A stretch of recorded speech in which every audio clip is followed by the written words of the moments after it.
In today's digital age, teachers and students have access to a vast ocean of information, images, videos, music, and educational content available online. However, access does not always mean permission. The question every educator must ask is, can I legally use this material in my classroom or in my own educational content? This is where Creative Commons becomes an essential concept in modern education.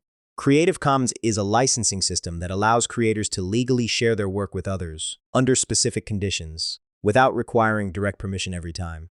It bridges the gap between copyright restriction and the open sharing that education demands.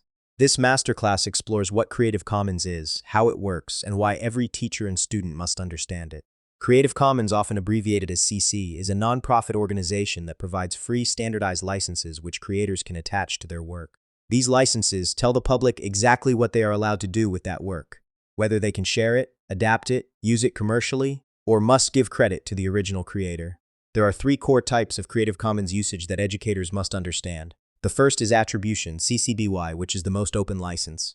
It allows anyone to copy, distribute, adapt, and even build upon a work, as long as they give appropriate credit to the original creator.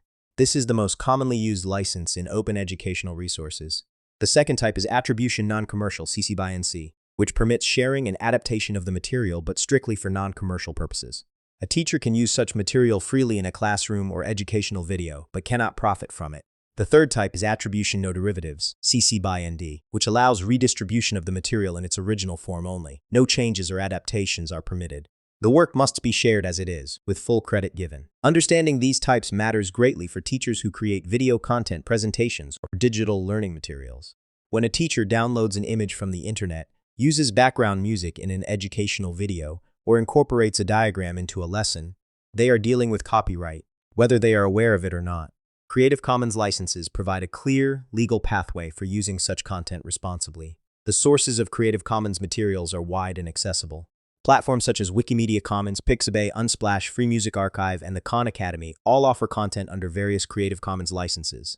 These platforms are available locally and globally, legally free to access, and in many cases entirely teacher-friendly. A teacher does not need to spend money to find high-quality, legally usable materials for their lessons. Creative Commons also encourages teachers to become creators themselves. When an educator produces their own lesson notes, recorded lectures, or instructional videos and licenses them under Creative Commons, they contribute to a global pool of open educational resources. Other teachers, students, and institutions can then build upon that work, accelerating learning far beyond a single classroom. Creative Commons is not just a legal concept. It is a philosophy of sharing, collaboration, and open knowledge that aligns perfectly with the values of education. As teachers and education professionals, understanding Creative Commons protects us legally, empowers us creatively, and connects us to a global community of educators who believe that knowledge should be accessible to all. Whether we are sourcing materials for a lesson, producing content for a masterclass, or sharing our own work online, Creative Commons gives us the framework to do so responsibly and generously. In a world where information is everywhere, Creative Commons teaches us not just how to access, but how to share with integrity.